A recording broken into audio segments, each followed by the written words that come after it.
Eu hoje vou ter a honra de presidir esta palestra, que vai ser proferida pela doutora Thaís Fernanda Bizarria, e isto para mim foi não só honroso, mas também proveitoso, porque o primeiro a defender tese sobre o Código Consumidor fui eu, só que foi logo que saiu o Código, em 91. Então, é uma dissertação de mestrado, que existe um exemplar na PUC, porque eu nem publiquei. Quando presta a dissertação, a gente fornece um exemplar para a biblioteca. Então, na biblioteca há mas está superada. Então, agora, eu tenho certeza que com essa palestra, com a competência da doutora Thaís, eu vou aprender muita coisa, vou me atualizar. A doutora Thaís, então, eu tenho certeza que o currículo é muito modesto, pois aqui só metade, acho que uma terça parte do que ela é, porque é poetisa, escreveu vários livros, mas ela, aqui no currículo ela só pôs o seguinte: advogada, especialista em direito de família e sucessões, escritora, poetisa, palestrante do Departamento de Cultura e Eventos da UAB, apresentadora do quadro Rimando e Aprendendo Direito na Rádio Nacional AM de Brasília, e professora do portal LFG. Então, além disso, ela leciona e tem e presta informações, presta consultas, e é muito dinâmica. Então, é uma advogada atuante e que nós vamos ter um proveito muito grande ao ouvir esta palestra. Então, sem mais delongas, eu vou passar a palavra à nossa ilustre palestrante, que é a doutora Thaís. Por favor. Cobrança de dívidas. Na lei, o consumidor é beneficiado quando for cobrado. Não poderá sofrer constrangimento em nenhum momento. O devedor poderá ser cobrado, porém jamais ameaçado. Mesmo sendo inadimplente, deve ser tratado cordialmente. Na possibilidade de o consumidor, em algum momento da vida, ser cobrado de quantia indevida, deverá receber o dobro do valor. O dobro do valor do que foi pago em excesso. Caso não devolva ao credor, caberá ao consumidor o ajuizamento de processo, salvo hipótese de engano justificável. Agora, na cobrança injusta de débito, caberá, em momento adequável, a repetição do indébito. Para resguardar o cidadão, a sociedade, caberá o direito à repetição em duplicidade, na cobrança indevida por meio judicial ou extrajudicial. É indiscutível a repetição do indébito, pois, na verdade, não havia débito. O consumidor foi cobrado por valor que já havia pago ao credor. Em suma, obrigatoriamente o credor, por não ter se precavido, ao cobrar valor indevido, deverá indenizar o suposto devedor. Rimamos e aprendemos direito do meu jeito, e eu espero que você fique satisfeito e tire algum proveito. Bom, senhores, nós falaremos hoje das práticas, enfim, de diversos assuntos do Código de Defesa do Consumidor. Mas antes, eu gostaria de explicar um pouco dessa poesia, senhores. Aonde está a previsão do que eu recitei em poesia? Está lá no artigo 42 do Código de Defesa do Consumidor. Senhores, quando uma pessoa é inadimplente, ou seja, ela está devendo, ela não pode passar por nenhum constrangimento ilegal ou ameaça, ok? Teve uma vez que eu vi recentemente, até no Facebook, uma pessoa estava devendo para outra. E aí essa pessoa estava muito brava porque o colega não pagava. O que ele fez? Ele expôs, colocou aquele devedor à situação de ridículo. Gente, pelo amor de Deus, isso não pode, tá? Você não só vai ficar sem receber, como ainda vai receber um processo pedindo dano moral, tá? Então, qualquer constrangimento e ameaça, mesmo estando inadimplente, é inadmissível. Bom, senhores, o tema da palestra de hoje são direito do consumidor. Principais temas do Código de Defesa do Consumidor. A Lei 8.078, de 1990, ela protege o consumidor e dá outras providências. Bom, mas para entendermos a relação de consumo, senhores, nós precisamos compreender alguns aspectos básicos. Quais são eles? Primeiro, saber o que significa o consumidor. Pessoal, o consumidor é pessoa física ou jurídica que adquire ou utiliza produto ou serviço como destinatário final. Eu gosto de dar o exemplo da cabeleireira. Por exemplo, senhores, determinada cabeleireira, ela compra um secador de cabelo para uso próprio, para uso da sua família em seu lar, certo? Existe a relação de consumo entre ela e o fabricante?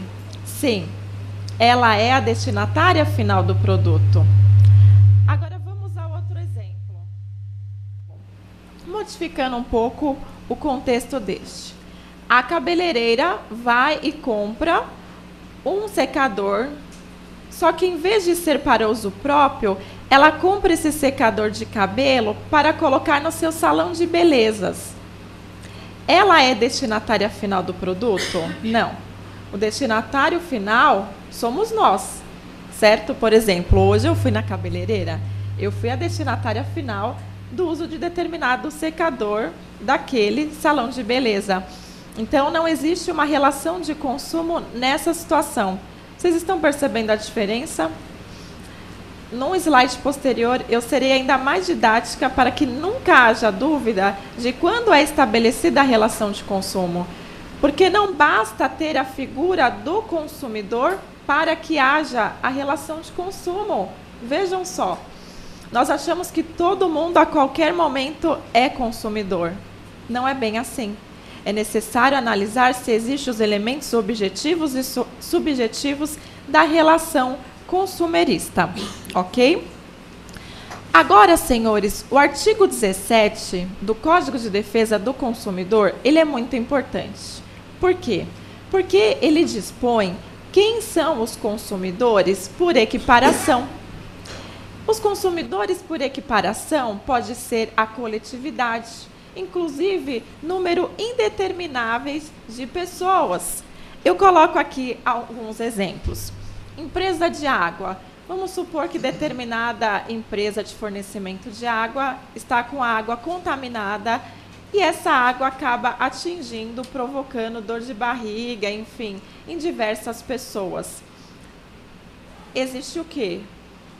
O consumidor por equiparação.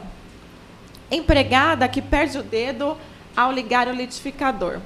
Imaginem só. Você, antes de vir aqui para a palestra, vai lá e pede para a sua secretária do lar fazer aquela vitamina bem preparada. Aliás, a palestra dura dura um pouquinho, né? Você precisa estar bem abastecido. Vejam só, ela acaba perdendo o dedo em razão de um defeito desse liquidificador. Pessoal, ela é vítima de acidente causado por produto defeituoso, pois o liquidificador estava defeituoso. Foi ela quem adquiriu o liquidificador? Não. Quem adquiriu foi você, não é? Você que é o dono da casa. Ela apenas é a secretária do lar. Nessa situação, está mais que configurada o consumidor por equiparação. Outro exemplo. Agora nós estamos já em clima de carnaval, vida boa, não é verdade? Feriadão chegando, todo mundo animado. E aí você vai para sua casa de veraneio ou aluga uma pousada lá no Guarujá. Gosto de falar do Guarujá, estou até meio queimadinha, foi de lá o sol, gente. Então, você vai lá e vê numa pousada assim, vende-se apartamentos com vista para o mar. E o que acontece? Na verdade, não existe a vista para o mar. A vista é para o morro. O que acontece? existe a propaganda enganosa, que nós estudaremos logo a seguir. Por quê? É uma propaganda enganosa. Aquele dono da imobiliária, ele está tentando atrair você, consumidor, para aquisição daquele determinado imóvel. Sendo que, na verdade, a vista não é para o mar, a vista é para o morro, tá bom? Dá para saber quantas pessoas eu vou atingir com essa placa? Não dá. O número é indeterminável. Nós temos também o indivíduo que compra maionese. Imaginem a situação. Você não foi viajar no carnaval. Quem vai ficar por aqui no carnaval, levanta a mão. Eu vou ficar por aqui? Isso, eu também, pessoal. Vamos ver se nós marcamos um churrasco conjuntamente. Prestem atenção, então, nesse exemplo, que eu ficarei por aqui também. Então, pessoal, você não tem o que fazer no carnaval, está todo mundo viajando e você ficou em São Paulo, porque você quer curtir São Paulo, enfim. Você decide dar um churrasco em casa, chama seus amigos, chama o pessoal aqui da palestra, no final a gente conversa mais e se conhece, tá bom, pessoal? Quiserem vir aqui tirar foto, a gente tira. E a gente marca um churrasco, faz uma confraternização de Natal. O churrasco... O doutor ali, qual é o seu nome, doutor? Você? Mário. O doutor Mário. O doutor Mário leva a carne, o outro colega leva a salada, enfim. Sempre sobra para a mulher levar a maionese, porque a maionese dá um trabalho a mais. Pessoal, vocês não têm ideia como é gostosa a minha maionese. Ainda bem que não está no horário de almoço. Senão eu ia deixar vocês aqui atentados. Bom, senhores, e aí eu vou lá e levo a maionese nesse churrasco. O que aconteceu? A maionese estava estragada. Eu comprei, estava tudo ok no prazo de validade, mas por alguma coisa, sei lá, o mercado não colocou ela num lugar arejado, enfim. A maionese já veio com defeito. E ela atinge todos os senhores. Quando eu vou ver lá na minha casa, que o churrasco faz de conta que foi na minha casa, ou será na minha casa, tá uma fila lá para o banheiro. Sorte que tem vários banheiros lá. E o que acontece, pessoal? Existe o quê? O consumidor por equiparação. Foram vocês que compraram a maionese? Sim ou não? Não. Fui eu. Mas existe o quê? O consumidor por equiparação. Mais um outro exemplo que esse eu adoro, assim. Eu era criança, tá? Para vocês verem que eu sou nova, tá? Então, mas eu me recordo muito desse fato, aliás, todos os senhores vão lembrar. Aquela situação em que um avião da TAM caiu em cima de várias casas e matou muita gente. Vocês se lembram? Todo mundo lembra, né? A não ser os mais bebês aqui que não lembram. Eu não sou tão bebê assim, eu recordo. Para quem não sabe, o que aconteceu? Um avião, ele foi pousar, não conseguiu e acabou pousando em cima das casas, enfim, todo mundo morreu. A pergunta: existe relação de consumo entre os passageiros e a companhia aérea? Sim ou não? Sim. Existe relação de consumo entre os tripulantes, comissários, piloto, aeromoça com a companhia aérea? Não. Né? É relação trabalhista. Agora, senhores, existe relação de consumo da companhia aérea com aquelas pessoas que tiveram as suas casas invadidas, destruídas, que perdeu seus entes queridos? Consumidor por equiparação. Tá? Lembra que eu falei que existe o quê? A coletividade, número indeterminado de pessoas. É o quê? Uma pegadinha. Por isso que eu gosto, sempre que possível, nas aulas que eu ministro em curso preparatório para a OAB, exemplificar com esse fato verídico. Bom, senhores, quem gosta de piada aqui, levanta a mão. Todo mundo gosta de piada, né?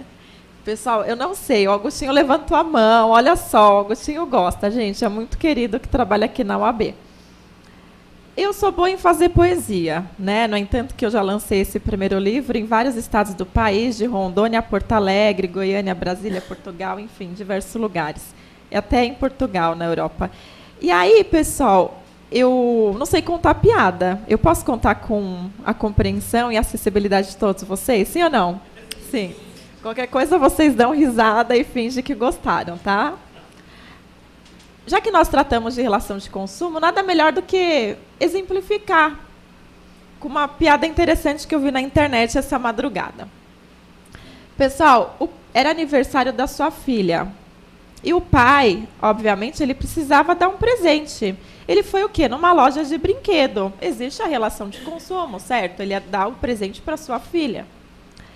E o que aconteceu? Ele foi lá e perguntou para a vendedora. Tinha diversas Barbies assim na vitrine. Ele perguntou para a vendedora: moça, quanto que é essa Barbie? Ela falou: moço, aponta qual Barbie que você quer, né?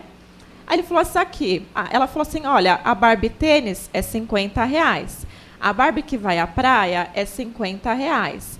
A Barbie que gosta de andar de carro é R$50. Enfim, tinha diversos tipos de Barbie lá. Aí ele viu lá, essa aqui tá formal, tá, é Barbie advogada. Ela falou isso, essa aqui é a Barbie advogada, toda arrumadinha e divorciada. Aí ele falou assim, perguntou: e essa quanto que é? R$500. Ou seja, 10 vezes mais cara do que as outras Barbies. Aí foi então que ele indagou a vendedora: mas por quê? Ela é 10 vezes mais cara que as outras Barbies. Não, é porque a Barbie advogada divorciada, ela vem com a casa do Ken, com o carro do Ken, com o trailer do Ken, com o barco do Ken. Ela já vem tudo, já vem completa. Então, por isso que ela é mais cara. É apenas para descontrair um assunto relevante, vocês concordam? É inerente aqui ao nosso tema. Não gosto de mudar de assunto. E, geralmente, senhores, são com esses exemplos que nós aprendemos, tá? Eu tenho certeza que quando você for viajar, quem vai viajar, presta atenção. Vê lá uma propaganda. Uma propaganda, vende-se apartamento de frente para o mar. Você vai querer saber, será que é de frente para o mar? Será que não é? Será que é de frente para o morro? Ó, se não for de frente para o morro, escuta só, mãe, o que eu estou te falando. Ou escuta só, esposa, é uma propaganda enganosa. Está lá no Código de Defesa do Consumidor. Né? É muito legal quando acontecem essas situações. Mas para falarmos de das práticas e relação de consumo, é importantíssimo falar do fornecedor. Pessoal, quem é fornecedor? Vamos lá. É pessoa física ou jurídica, nacional ou estrangeira, pública ou privada, bem como os entes despersonalizados que colocam produtos ou serviços no mercado de consumo. Pessoal, vejam só que eu coloco um hífen, a habitualidade, tá? O fornecedor, ele precisa exercer a atividade dele com habitualidade e fins lucrativos, obviamente. Ninguém trabalha de graça, não é verdade? Né? Até o relógio tem que colocar bateria, o relógio, aqueles de corda, tem que dar corda, enfim. Aí eu coloco como exemplo, loja de venda de TV. Vale citar as Casas Bahias. Ela vende o quê? Eletrodoméstico. Ela vende TV. Existe o quê? Habitualidade. Agora eu pergunto, senhores, as pessoas que vendem produtos ou prestam serviços de forma eventual, existe a relação de consumo? Não. O que eu falei? Gravem a palavra habitualidade e fins lucrativos. Tá? É preciso o quê? A habitualidade. Vale citar um exemplo. Mercado Online, é Mercado Online que fala aquela venda pela internet, Mercado Livre. Pessoal, as vendas realizadas no Mercado Livre. Existe a relação de consumo, sim ou não? Quem acha que sim, levanta a mão. Quem acha que não, levanta a mão. Quem acha que depende, levanta a mão. Quem está treinando para a magistratura, que é imparcial e até agora não levantou a mão, levanta a mão agora. Não querem nem levantar a mão. Olha só, quem levantar a mão vai passar para ser juiz, hein? Vai passar na magistratura. Pessoal, depende. Essas vendas realizadas no Mercado Livre, depende. Por quê? Eu falei no slide anterior que o consumidor precisa do quê? Ser o destinatário final. Vocês lembram? Consumidor, destinatário final. Lembrem, fornecedor, habitualidade. Eu vou falar, vocês repetem para ver se entendeu? Eu vou falar consumidor, vocês falam destinatário final. Eu falo fornecedor, vocês habitualidade. Tá bom? Consumidor. Fornecedor. Consumidor. Fornecedor. Fornecedor. Consumidor. Ah, tá todo mundo antenado. Eu troquei para ver se vocês trocariam, mas tá todo mundo antenado, viu? Doutor Mário Rica, doutor José Ávila, né? Doutor Ciran, todo mundo bem antenado. Bom, senhores, depende. Quando trata-se do Mercado Livre, depende. Por quê? Vamos exemplificar. Eu comprei uma bicicleta e para usar na minha casa de veraneio. O que acontece? Eu não vou toda hora, a bicicleta fica lá enferrujando. Falei, poxa, comprei novinha, usei uma vez, deixei lá, voltei depois de um mês já estava ficando enferrujada. Não é melhor eu vender? É melhor eu vender antes que enferruje, porque eu vou acabar não usando. Eu vou lá, coloco no Mercado Livre essa bicicleta à venda, certo? Uma pessoa se interessa e compra a bicicleta.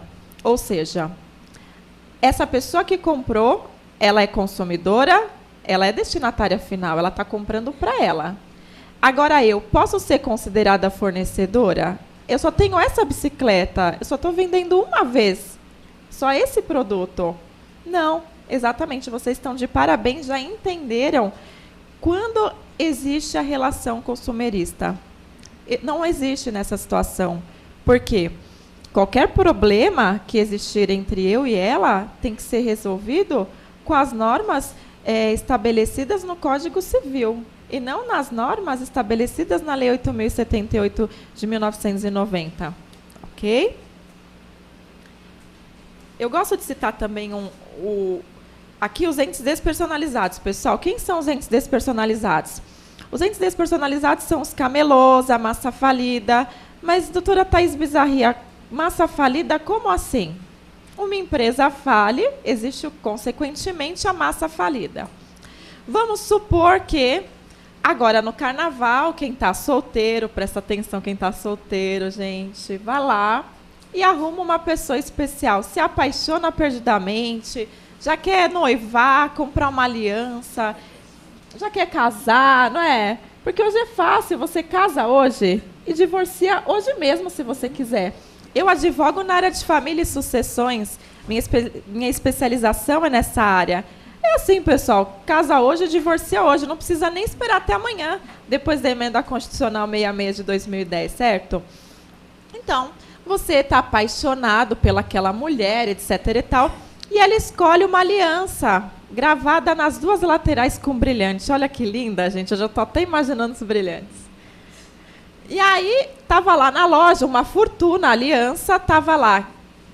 Tem um certificado de garantia permanente, certo? E ainda a vendedora, para você comprar aquela aliança, que é uma fortuna, ela fala assim, nós temos aqui um certificado permanente, porque essa aliança ela é eterna, assim como o amor de vocês. Aí pronto, você se apaixona, você fala, realmente, a vendedora ela também é poeta ou poetisa. Então, esse é o exemplo do ente despersonalizado, tá? A massa falida, para que os senhores entendam essa relação de consumo quando existe a massa falida. Vale citar um outro exemplo que eu gosto também do dia a dia. Quem dirige aqui, né, às vezes tem que fazer a revisão do carro. E, por vezes, não é nem revisão e sempre surge um probleminha ali, outro aqui que precisa levar na concessionária. Pessoal, a relação da concessionária com o fabricante é uma relação de consumo? Não. Por quê? A concessionária ela não é destinatário final. Quem é destinatário final é você que está levando o seu veículo automotor para que seja colocado, por exemplo, um novo amortecedor. Ok? E vale citar que o amortecedor ele faz parte da cadeia de produção da concessionária. Tá, senhores? Por isso, não existe a relação de consumo. Produto. Pessoal, o produto está lá disposto também no Código de Defesa do Consumidor. É todo bem móvel ou imóvel, material ou imaterial, novo ou usado, fungível ou infungível. Fungível é aquele que pode ser substituído, por exemplo, o dinheiro. Infungível é aquele que não pode ser substituído, por exemplo, uma obra de arte. É fácil, né? O produto é algo que você pode fazer aquisição. Nós temos aqui agora a definição de serviço. Pessoal, o que é serviço? Qualquer atividade fornecida no mercado de consumo mediante remuneração. Gravem, grifem, escrevam embaixo 10 vezes.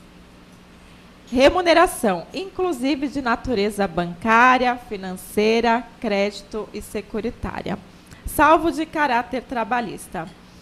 Então, eu pergunto, os bancos se submetem às normas do Código de Defesa do Consumidor? Sim, pessoal. Tanto é verdade que está expresso no nosso Código de Defesa do Consumidor, que às vezes as pessoas têm dúvidas. O banco é considerado fornecedor? Sim, óbvio que sim. Existe o quê? A habitualidade. O fins lucrativo, então, nem se conta, não é verdade? Os fins lucrativos de uma instituição bancária nem se conta.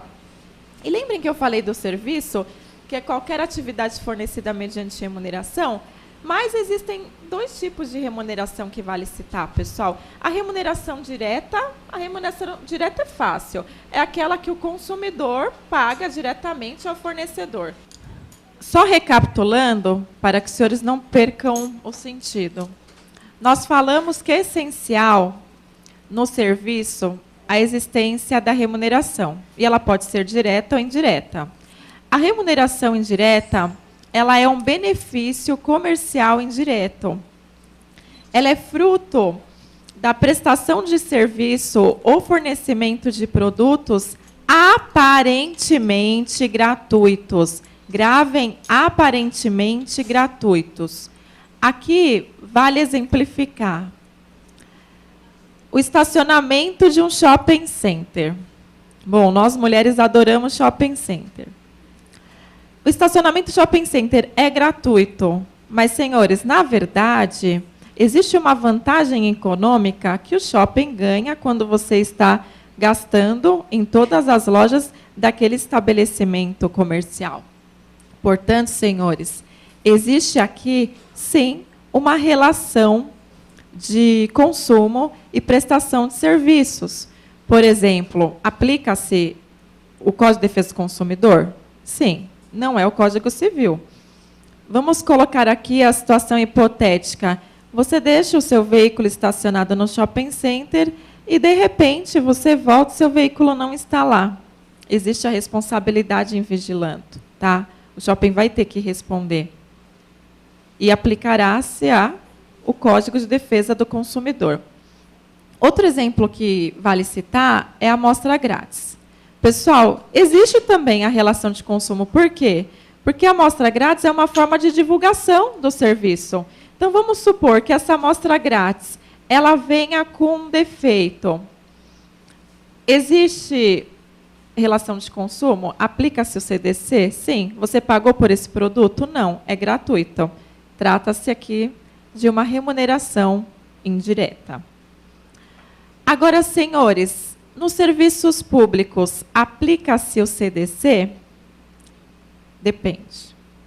Quando a contratação for por meio de tarifa, taxa ou preço público, aplica-se. Exemplo, energia elétrica, ônibus, pedágio.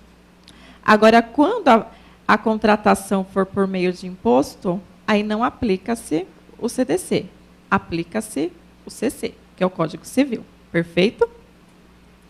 Pessoal, eu tinha preparado um slide super show, maravilhoso para o evento de hoje.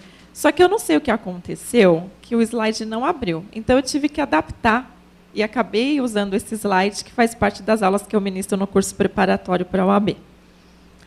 Pessoal, quais são os elementos que caracterizam a relação de consumo? Isso, senhores, vocês devem sair daqui com essa matéria na ponta da língua. Se você for advogar na área de relação de consumo, é importantíssimo saber e não ter dúvida alguma sobre isso. Eu tinha feito um esquema super legal, mas enfim. Eu já percebi que os senhores estão gravando naquela dinâmica que eu fiz no início. A relação consumerista ela é formada pelo fornecedor mais consumidor mais produtos fornecidos ou prestações de serviço. É a soma deles que gera-se a relação de consumo. Pessoal, os elementos subjetivos. Quem são os elementos subjetivos? Ué, são os sujeitos. Quem são os sujeitos? Consumidor e fornecedor. Quem são os sujeitos? Pessoal, não ouvi, pessoal. Eu vou dar microfone para vocês. Quem são os sujeitos? Muito bem. Agora, pessoal, é aquele detalhe que eu falei. O consumidor é necessário analisar se ele é o quê? Destinatário final. E o fornecedor se existe a habitualidade de fins lucrativos, ok? Não vão mais esquecer disso? Não. Porque aí qualquer pergunta que te fizerem, existe relação de consumo ou não, você sempre vai acertar. Seja no dia a dia para atender um cliente, seja numa prova que você está sendo analisada para passar na vaga da empresa Y, ou seja num concurso público que você almeja, é importante saber essa regrinha, porque você não erra nunca mais. Os elementos objetivos são o quê? Os objetos. Nada mais é do que o produto, né? Que é qualquer coisa passível de ser adquirida, e os serviços. Agora, pessoal, serviços. É importante lembrar o quê? Que atividade mediante o quê? Remuneração. Lembra que nós estudamos? Pode ser direta? Pode ser indireta? Pode. Não tem problema, pode ser indireta. Agora eu pergunto, senhores, existe relação jurídica entre pessoa física e pessoa física? É isso mesmo.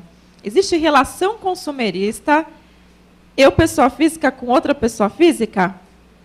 Sim, muito bem.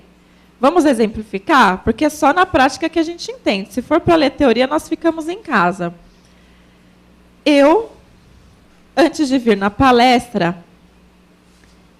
eu fiz a unha, certo? Vejam só, está a unha feita. As meninas aí também, a grande maioria, tudo com a unha feita. Aqui, advogada, estudante de direito são todas vaidosas. A gente não sai sem estar com a unha feita. Só que nós, mulheres, os homens também, tá? É que vocês não fazem à mão. Alguns até fazem, mas não pintam, né? Pelo menos, imagino. Então, senhores, você chega à tarde do trabalho, todo dia, e não dá tempo de ir naquele salão lindo e maravilhoso que tem no seu bairro. Você até gostaria de ir, mas de semana você não consegue ir. Aí, pessoal, o Daniel, gostaria de saudar o Daniel, que é o nosso violinista, viu? Palmas para ele, pessoal. Hoje vai ter um espetáculo aqui ao final. Muito obrigada, viu, Daniel, pela presença. Se quiser vir aqui sentar conosco, está muito convidado. Nós puxamos uma cadeira aqui, viu? Bom, senhores, existe a relação, sim, entre pessoa física e pessoa física. Eu não tenho tempo de ir nesse salão, porque eu chego tarde do trabalho. Só que a minha vizinha, ela é manicure, e ela faz unha a domicílio. Olha que beleza, ela leva tudo lá. Existe, pessoal, habitualidade? Existe a habitualidade? Ela faz a unha, ela é considerada fornecedora, ela faz a unha com habitualidade. Não é só eu que sou cliente, ela tem várias clientes. Ela foi fazer a unha de quem? Na minha casa, não foi a minha? Eu sou a destinatária final, não sou? Então, eu pergunto agora, existe relação consumerista entre pessoa física e pessoa física? Sim, tá? Obviamente que sim. Agora, senhores, é preciso falar dos princípios, tá? Porque, inclusive, os princípios, é por meio deles que nós fundamentamos as nossas petições iniciais. E antes de falar dos princípios, já que eu mencionei a petição inicial, tem uma palestra que eu ministro aqui na UAB, é petição inicial e conciliação no novo Código de Processo Civil. Vale citar que na sua petição inicial agora, Não é só nome completo, CPF, endereço. Tem que colocar lá também endereço eletrônico, tá? É requisito hoje da petição inicial. Tem que colocar o e-mail. Se vive em união estável, tem que colocar que é convivente em união estável. Por quê? Porque ações de direito real, como, por exemplo, usucapião, para você entrar com uma ação de usucapião, você precisa da autorização do seu cônjuge. Portanto, tem que colocar lá sim. Agora, não é uma faculdade, é uma obrigação. Inclusive, é um dos requisitos da petição inicial, lá do artigo 319 do novo Código de Processo Civil, colocar se você tem interesse ou não na audiência de conciliação e mediação, tá? Não esqueçam de colocar essa citação. Princípios. Princípios do Código de Defesa do Consumidor. Boa-fé. Pessoal, a boa-fé é o princípio mais importante do direito contratual contemporâneo. É o dever imposto ao fornecedor de cooperar com a relação obrigacional. Ou seja, ele deve agir com lealdade, transmitindo confiança ao consumidor. Solidariedade. É solidária a responsabilidade dos fornecedores. Aquela pessoa que causou o dano deve reparar. Havendo mais de uma pessoa, todos serão solidários, ok? Cabendo ao consumidor escolher contra quem ele queira ajuizar a ação. Informação. Pessoal, informação parece óbvio. Você olha assim, não, lógico que precisa de informação. Pessoal, informação correta. Porque a informação falha ou defeituosa, ela gera a responsabilidade. Digo mais, a ausência da informação, ela caracteriza o quê? A propaganda enganosa. Lá disciplinada no artigo 37, parágrafo 1º do Código de Defesa do Consumidor. Senhores, equilíbrio das prestações. A inobservância, ela pode levar à anulação, seja de um negócio, seja de uma cláusula. A interpretação mais favorável ao consumidor, né, porque ele é considerado o vulnerável. A conservação do contrato. Isso significa dizer o quê? Se existe um problema em determinada cláusula, essa cláusula ela não contamina o contrato. Por quê? Por causa desse princípio de conservação do contrato. Agora nós voltamos para o lado de cá. Vulnerabilidade. Meu Deus do céu, Thaís Bizarria, o que é mesmo vulnerabilidade? Vamos lá. Significa uma situação de fragilidade que o consumidor possui em relação ao fornecedor. Pessoal, a vulnerabilidade ela é reconhecida expressamente no Código de Defesa do Consumidor, no artigo 4º, parágrafo 1º. Vejam bem, pessoal, vulnerabilidade é diferente de hipossuficiência. E vamos agora relembrar alguns assuntos para não misturar uma coisa com a outra. Tá? Eu já vi em provas de concurso público, lá a alternativa todo consumidor é hipossuficiente? Não, pessoal. É assim, todo consumidor é vulnerável, mas nem todo consumidor é hipossuficiente. É diferente, tá? Deixa a hipossuficiência lá para as relações trabalhistas. Mas aqui, no Código de Defesa do Consumidor, eu vou explicar. A vulnerabilidade é a situação de debilidade, fragilidade, sob todos os aspectos informais, econômicos, jurídicos. Por exemplo, senhores, a vulnerabilidade ela é genérica, você não precisa comprovar. Enquanto a hipossuficiência ela é específica e você precisa comprovar. Você precisa comprovar, por exemplo, você não tem como juntar tais documentos, é a empresa que tem aqueles documentos. Você é consumidor, você é hipossuficiente. Fica a crivo judicial a inversão do ônus da prova. Está lá no artigo 6º que é direito do consumidor a inversão do ônus da prova. A hipossuficiência ela serve para que seja analisado a inversão do ônus da prova, que vai ser analisada por quem? Pelo juiz, ok? Entenderam um pouco a diferença de uma e da outra? Agora eu pergunto, o consumidor é vulnerável? Sempre, sempre. Não importa, do mais pobre ao mais rico. Eu comprei uma bala, que é o meu caso. Vamos lá, o doutor Mário Rica comprou um avião. Ele é vulnerável? Ele é vulnerável. Eu sou vulnerável? Eu sou vulnerável, tá? Deixa o avião para ele comprar. Eu não tenho. Eu compro a bala.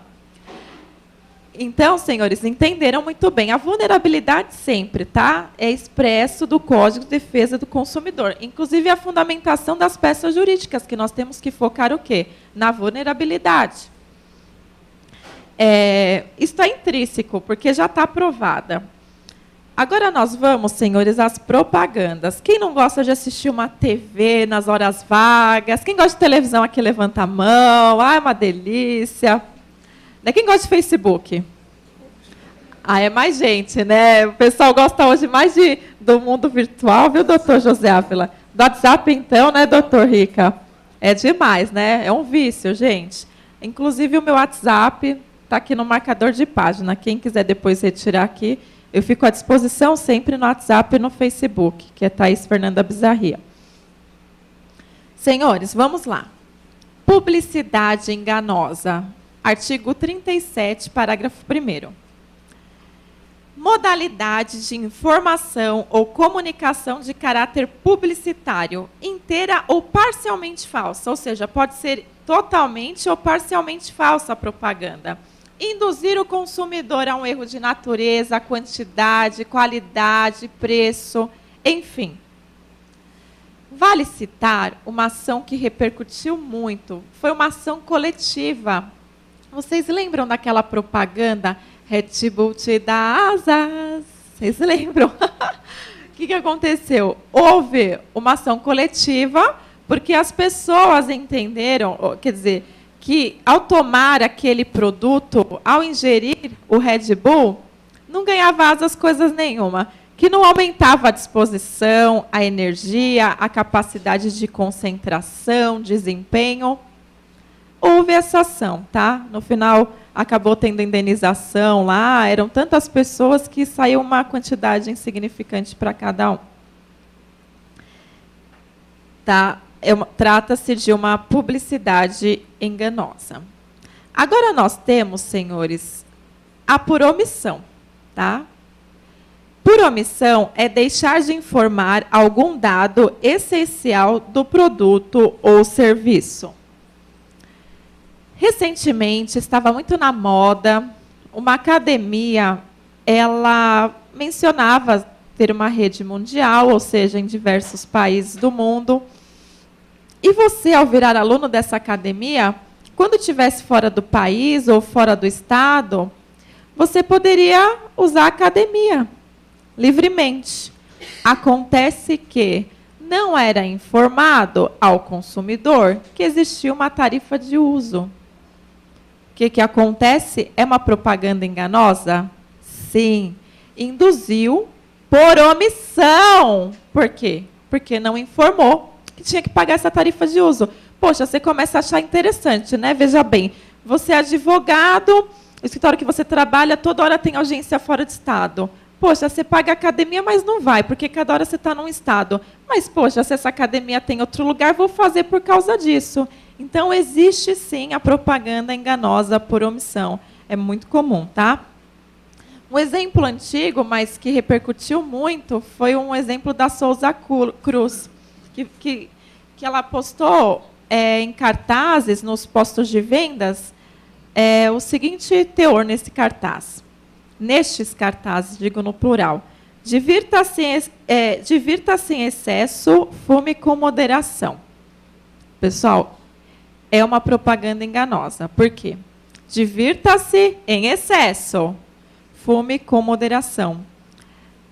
Como se fumar com moderação fosse fazer menos mal à saúde.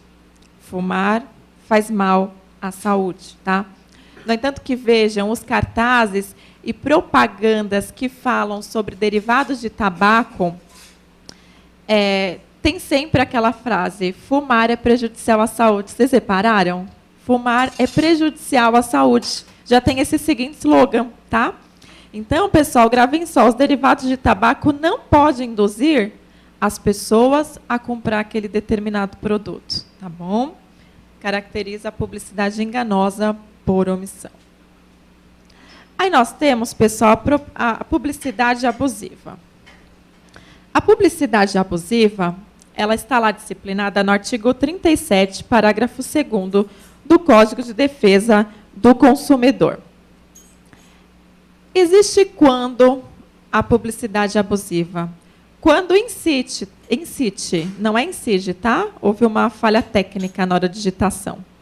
Eu, como coordenadora da língua portuguesa e redação jurídica aqui na UAB, eu não posso ter erros, tá? É que na hora de escrever foi o D em vez do T. É incite a violência, explore medo ou superstição e tire proveito da deficiência de julgamento, experiência de criança e desrespeite valores ambientais. Essa propaganda abusiva, ela induz a um comportamento prejudicial ou perigoso, que, consequentemente, acaba acarretando diversos riscos à saúde e à segurança das pessoas, certo? Vamos exemplificar? Porque não são nos exemplos que nós gravamos as situações. Pessoal, houve uma propaganda da minha época que era uma propaganda de bolacha. Aqui em São Paulo é bolacha. Lá no Rio de Janeiro, tem algum carioca aqui? Levanta a mão. Carioca, tem carioca. Lá é biscoito, não é, doutores? Biscoito. Fui visitar minha irmã, que ela mora no Rio de Janeiro. Eu fui falar bolacha, o pessoal, é biscoito. Então, vamos lá, seja propaganda de bolacha ou biscoito. A bolacha era tão gostosa que, nessa propaganda, uma bolacha, tinha a última bolacha do pacote, ela caía através da janela e a pessoa se jogava para pegar. Essa propaganda, ela é caracterizada o quê? Propaganda abusiva. Por quê? Ela explora, pode explorar, tirar proveito da deficiência de julgamento, a experiência de uma criança. Por exemplo, uma criança, a bolacha cai de repente, seja por meio da janela, através da janela, ou seja por qualquer outro lugar, ela vai se jogar para pegar a bolacha, tá? Então, propagandas dessa natureza não pode, é considerada abusiva. E outro exemplo também são as propagandas de cervejas, que muitas colocavam a mulher como objeto de desejo de consumo. Percebam como mudou o cenário. Hoje, tem várias propagandas que falam sobre a cerveja com homens juntos.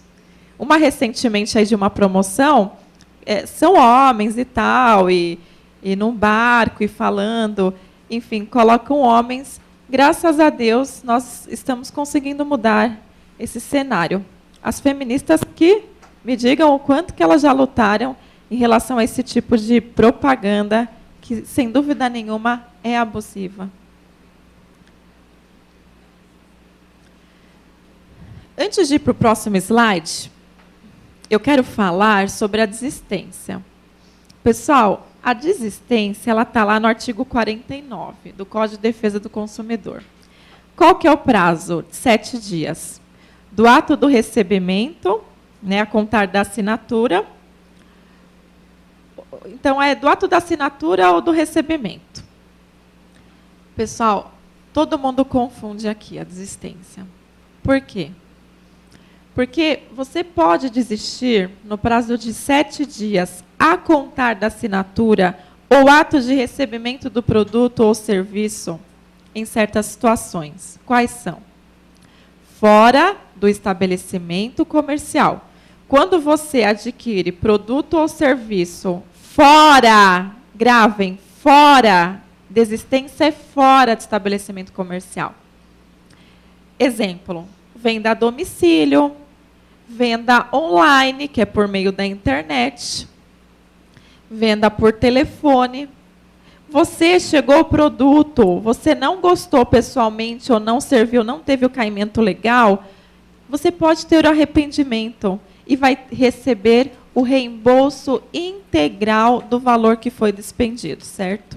É seu direito, expresso no Código de Defesa do Consumidor.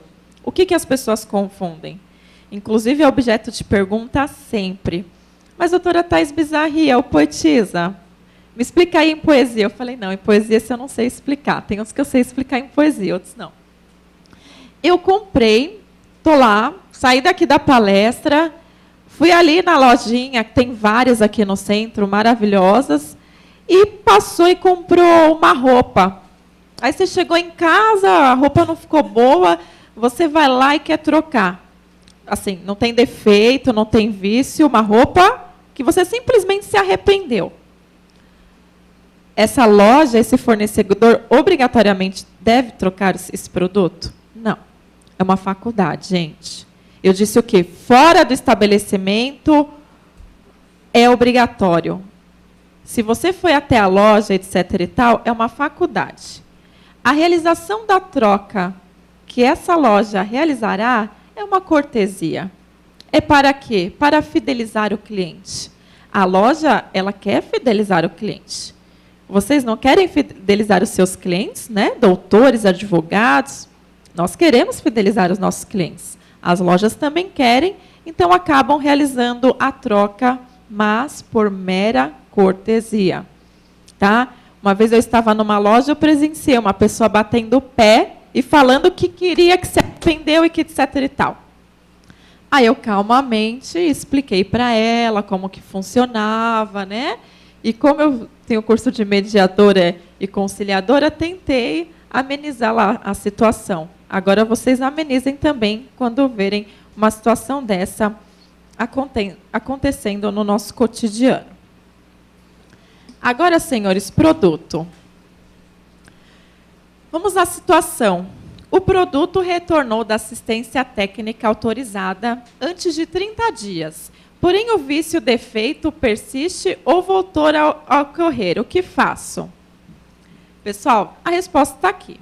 Não sendo o vício sanado no prazo de 30 dias, pode o consumidor exigir alternativamente. Grifem 10 vezes, alternativamente. E a sua escolha.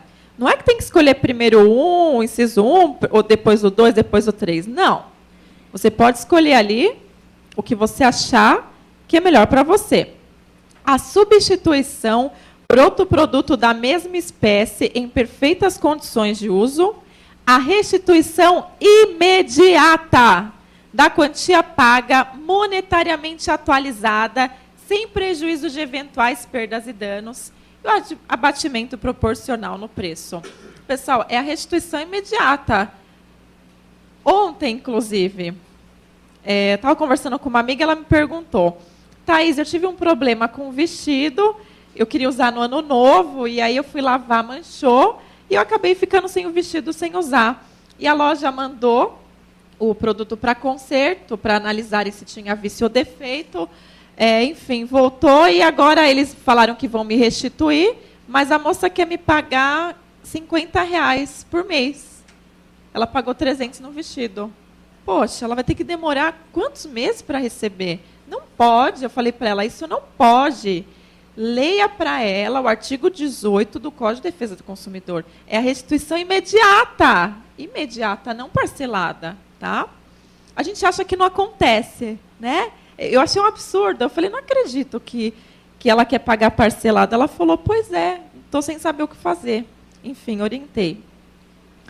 Aí, senhores, hoje eu poderia falar sobre a diferença do vício e do defeito, mas em razão do alongar do horário, que já passou de 1 hora, eu não vou conseguir.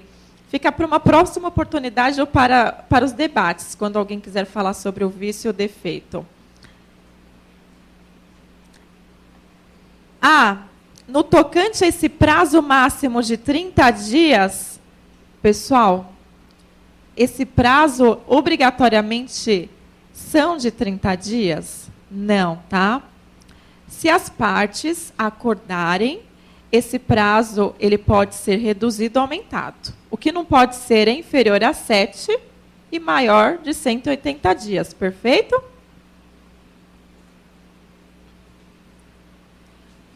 Pessoal, o direito de reclamar vícios aparentes ou de fácil constatação.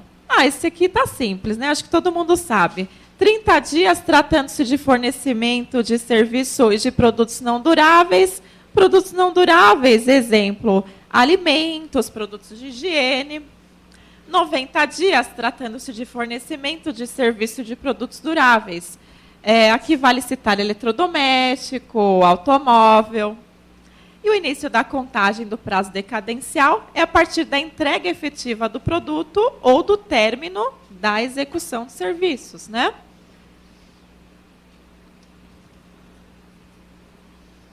E prescreve em 5 anos a pretensão à reparação pelos danos causados por fato do produto ou de serviço. O início da contagem do prazo é a partir do conhecimento do dano e de sua autoria. Pessoal, é um tema tão gostoso, o Código de Defesa do Consumidor, que dá vontade de ficar horas e horas falando e o assunto não acaba. É tema para um seminário, para um congresso, porque as dúvidas são instantâneas e é o nosso dia a dia, né? Mas, assim, não era objeto da palestra de hoje, mas quando eu vim para cá, a OAB ela sempre disponibiliza o transporte para o palestrante. O nosso departamento de cultura e eventos sempre arrasando, não é verdade, doutor Ávila? Ele disponibiliza o transporte.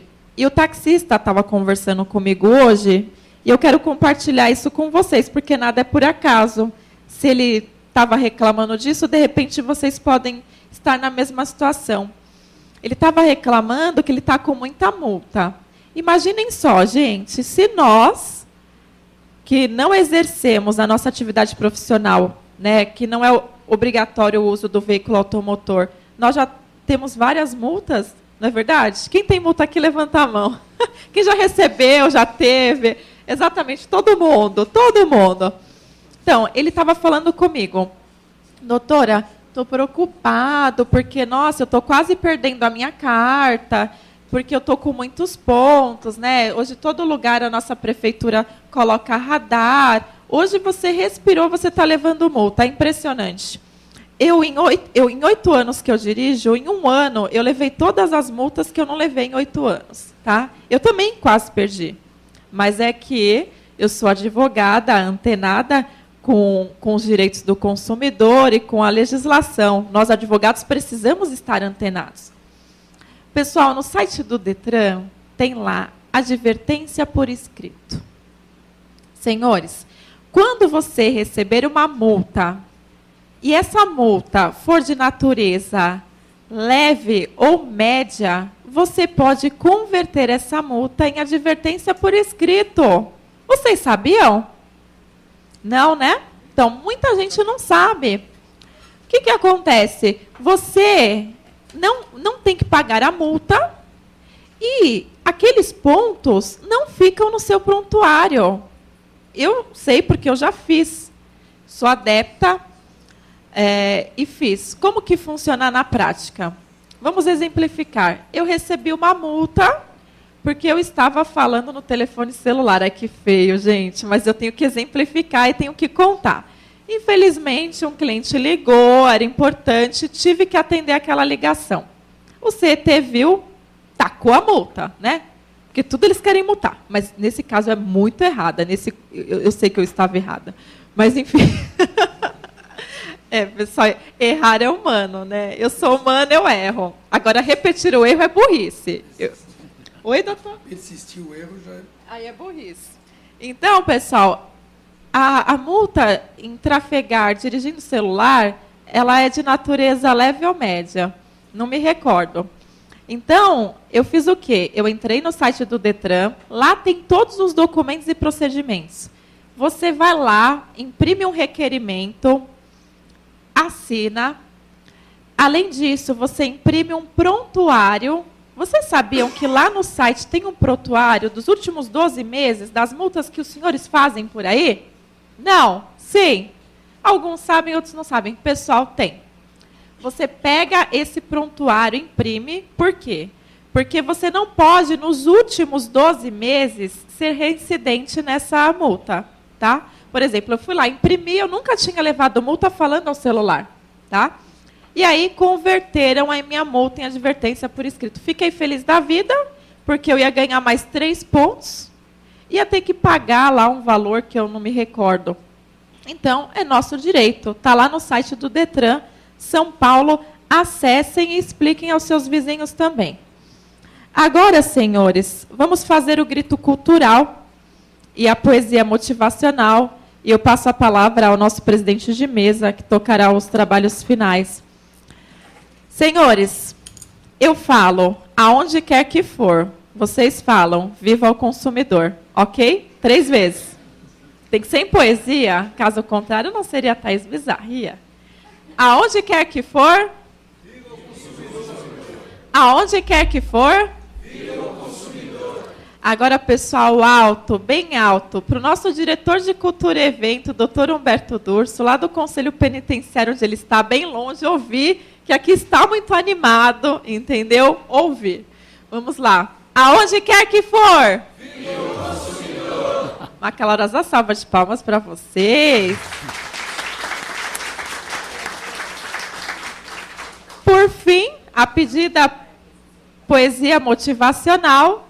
Pessoal, a força do pensamento. A força do pensamento remove montanhas, se dela souberes usufruir. Conquistarás oportunas façanhas, um bom caminho irá seguir.